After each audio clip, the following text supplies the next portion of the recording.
हमको बताता है कि ऐसे करना है, ऐसे करना है, ऐसे करना है। तो आज इसी टॉपिक पे बात करते हैं कि भक्ति को आकार कैसे दें। देखिए, भक्ति थोड़ा हम उसको ऐसे समझते हैं, जैसे आप स्वेटर बुन रहे हो, ठीक है? और आपने उस स्वेटर बुन रहे हो और उसमें गला भी बनता है, बाजू भी बनता है, बिना कुछ बनाए आपने 50 कुंदा बना लिया और आप बिनते जा रहे हो, बिनते जा रहे हो, बिनते जा रहे हो, बिनते जा रहे हो, बिनते जा रहे हो। इतना बार आप आकार ही नहीं दे रहे हो। जैसे आप घर बना रहे हो तो बिना छत डाले ऐसे ही दीवार दीवार दीवार, लंबी लंबी लंबी लंबी लंबी दीवार करते जा रहे हो, उससे तो कुछ भी फायदा नहीं है ना, किसी भी यूज का वो नहीं है। उसी तरह से हमारी भक्ति है। हम जब बिना सोचे समझे, बिना उसको आकार दिए हुए सिर्फ भक्ति करते हैं, चाहे हम कितना भी माला जाप लें, जाप कर ले, कितना भी पूजा पाठ कुछ भी कर ले, लेकिन जब तक हम उसको आकार नहीं दे रहे वो निरर्थक है। तो उसको सार्थक बनाने के लिए हमें क्या करना चाहिए? सवाल ये उठता है ना कि उसको सार्थक कैसे करें। और जब हमारे पास गुरु होते हैं ना, तो वो गुरुजन, हमें मेहनत कम लगती है, भक्ति हम कम करते हैं, वो समय समय पर आकार देते हैं कि तुम्हें ये करना चाहिए, ये करना चाहिए, ये करना चाहिए। आज हम यही समझते हैं। देखिए, आप पूजा कीजिए, पाठ कीजिए, जाप कीजिए, स्तोत्र का पाठ कीजिए, कुछ भी कीजिए, बहुत अच्छी बात है, करिए। लेकिन एक टाइम के बाद में जब आप समझ चुके हो कि आपकी भक्ति जागृत हो गई है, तो वहां आपको अपनी भक्ति को आकार देना है। आकार मीन्स भक्ति का प्रयोग, बोलते हैं ना योग का प्रयोग, उसी तरह से आपको अपनी भक्ति का, योग का प्रयोग करना सीखना पड़ेगा। क्योंकि बिना योग के प्रयोग का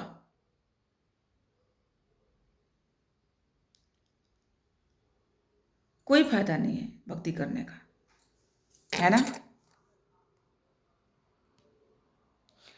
कोई फायदा नहीं है भक्ति करने का। और हम उसका प्रयोग जब तक नहीं करेंगे वो बेकार है।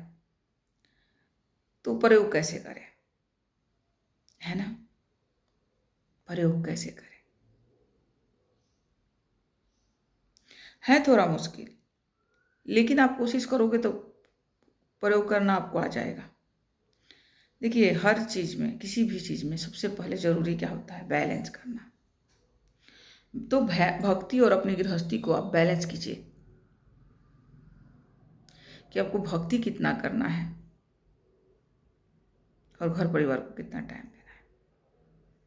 हमारे गुरुजन लोग बोलते हैं ना कि जब तक, जितना हम मतलब 8 घंटा या 12 घंटा हमने घर परिवार में या इधर उधर की चीज़ों में अपना समय व्यतीत किया, तो उतना ही भक्ति करना चाहिए। जरूरी है, बिल्कुल करना चाहिए। लेकिन अगर आप सिर्फ भक्ति ही करते रह जाओगे, तो आपने उस भक्ति से प्राप्त क्या किया, ये भी तो जरूरी है ना। क्योंकि लोग आपकी भक्ति नहीं देखता कि आप कितना भक्ति करते हो, लोग देखता है कि आपने प्राप्त क्या किया है। हाँ ठीक है, आप ये सोच के नहीं कर रहे हो कि आपको कुछ चाहिए तब भक्ति कर रहे हो, क्योंकि अब आपके अंदर के भाव है, आपके अंदर का श्रद्धा है, आप उसके बिना नहीं रह सकते हो। आप सच्चे भक्त हो, भगवान ने आपको चुना है, उसके बावजूद भी आपको उसको आकार देना होगा।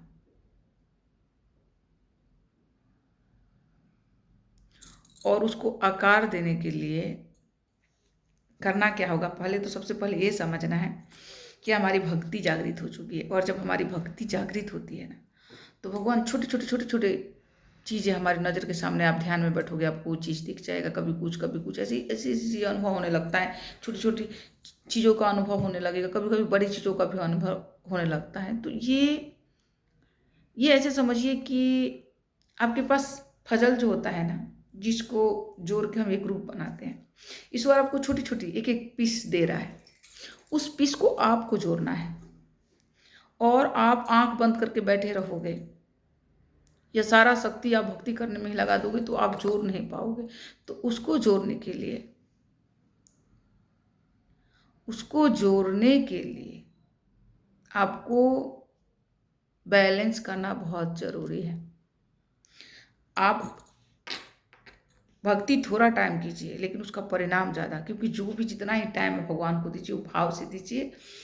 और वहाँ बैठ के एकदम सारी टेंशन, सारी चिंता, सारी फिक्र से एकदम मुक्त होकर आपको ना स्तोत्र करना है, ना पाठ करना है, ना जाप करना है। आपको जो करना है, आप बैठे और आपने एक टाइम सेट करा कि आपको आधा घंटा, बस आधा घंटा भगवान को नहवाना धोवाना, और आपको एक या दो माला, जो भी माला आप जपना चाहते हो वो माला जप करके, और जल्दी से जल्दी आधे घंटे में आपको इस चीज़ को आरती उरती करके इस चीज़ को वहाँ उससे संतुष्ट होना है। क्योंकि मेन तो ये है ना कि भक्ति में हम संतुष्ट नहीं होते हैं। जैसे पैसे के चाह में हम पैसे से संतुष्ट नहीं होते जितना होता है ना, और उसी तरह से सेम हमारे भक्ति के साथ भी यही होता है कि हम जितना करते हैं वो और जितना अनुभव होता है हम और के चक्कर में फिर हम जो अनुभव करते हैं उसको वो निकल जाता है, और फिर हम नया अनुभव के चक्कर में हमें जो मिला है उसको हम छोड़ देते हैं। तो छोड़ना नहीं है, क्योंकि अगर आपने छोड़ा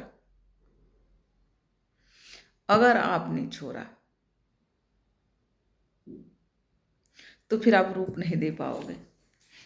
वीडियो थोड़ा बड़ा हो रहा है, मैं समझ रही हूँ, पर ये बताना बहुत ज़रूरी है। देखिए, अब भगवान आपको छोटे छोटे पीसेस दे दिया फजल का, अब आपको उसको रूप देना है, मतलब उसको सेट करना है। सेट कैसे करोगे? समय तो चाहिए ना सेट करने के लिए, तो वही टाइम आप एक टाइम सेट करो कि आपको आधा घंटा या 1 घंटा भगवान के पास बैठना है, उनके ध्यान जाप जो भी करना है कीजिए। उसके बाद में फिर आपको उसको सेट करना है जो भगवान दे रहा है। तो इसको करने के लिए सबसे पहले आप जो भगवान जो भी आपको अनुभव कराता है मेडिटेशन में या जाप में, जो भी, या जब आप शांत रहते हो, निश्चिंत होते हो, कहीं बैठे हो और अचानक आपके बुद्धि में कुछ आता है, तो उस चीज़ को लिखा करो। धीरे धीरे उसको लिखना स्टार्ट कीजिए, और वो जब वो लिख जाता है फिर आप उसको पढ़िए भी कि आपने क्या लिखा, आपको क्या अनुभव हुआ था, आपके अंदर से क्या, मतलब क्या निकला था, वो क्या था। आप लिखने लगोगे और लिखो उसको, और लिख के फिर उसके ऊपर विचार करो, मंथन करो कि आपने शुरू कहाँ से करा था, कैसे यहाँ तक पहुँचे। और उस सारी चीज़ों को अगर आप चिंतन मंथन करने लगोगे तो आपको सुंदर सा रूप तैयार हो जाएगा। और जब वो तैयार होगा ना, तो मैं क्या बोलूँ आपको, इतनी खुशी होगी, इतनी खुशी होगी। पहले तो ईश्वर की सारे समझना ही बहुत मुश्किल होता है, और जैसे हम समझने लगते हैं ना, तो एक के बाद में, मतलब एक के बाद में एक के बाद में ये समझ आने लगता है, और हमारा पूरा फोकस इसी पे कि भगवान, सुबह उठोगे ना आप तो ये सोचोगे, देखो भक्ति को आकार हम ऐसे ही दे सकते हैं। सुबह उठते उठते ही आप आँख बंद करके बैठोगे, भगवान को धन्यवाद करोगे, और फिर वो दिन भगवान के नाम कर दोगे कि हे प्रभु, आज जो सिखाओगे आप वो सीखने के लिए मैं तैयार हूँ। और फिर भगवान जो सिखाएंगे उसको आप लिखोगे, और वो क्या बता रहे हैं, किस टॉपिक पे आपको बता रहे हैं, क्या किसी को ज्ञान देने के लिए बता रहे हैं, वीडियो बनाने के लिए बता रहे हैं, या कुछ किसी को हेल्प करने के लिए बता रहे हैं, कुछ दान करने के लिए बता रहे हैं, वो क्या बोल रहे हैं वो आपको समझना है, और समझ के उसको एक सुंदर रूप दे के उस कार्य को आप करिए। जैसे जैसे आपने एक छोटा सा स्टेप, एक छोटा कदम उठाओगे और एक पूरा होगा, उसके बाद में धीरे धीरे धीरे धीरे आप तो, मतलब क्या बोलूँ, आप अब यूँ समझिए कि आप महल पे महल बनाते जाओगे। शुरुआत जो होता है ना, वही कठिन होता है।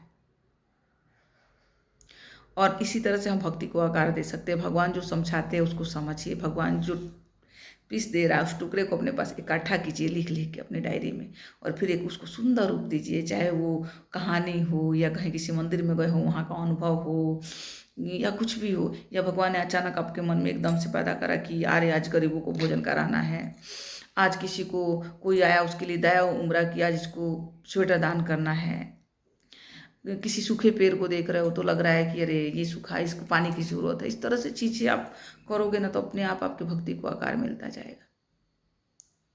और पता है, जैसे जैसे आपकी भक्ति को आकार मिलेगा ना, आप तृप्त होते जाओगे, आप संतुष्ट होते जाओगे, क्योंकि ईश्वर ने इसी काम के लिए आपको चुना है ना।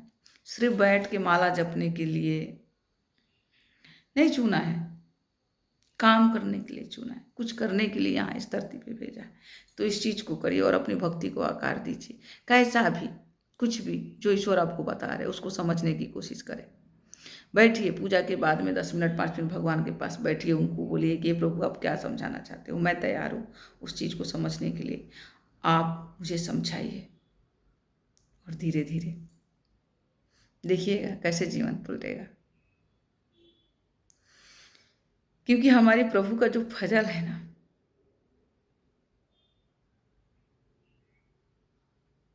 वो सेट करना, वो मिलाना, वही तो आपका टास्क है ना, कि कहाँ क्या बैठेगा, कहाँ नाक बैठेगा, कहाँ आँख लगेगा, कहाँ हाथ लगेगा। उसी चीज़ को आपको समझना है, और वही भक्ति का आकार होता है। जय श्री राम।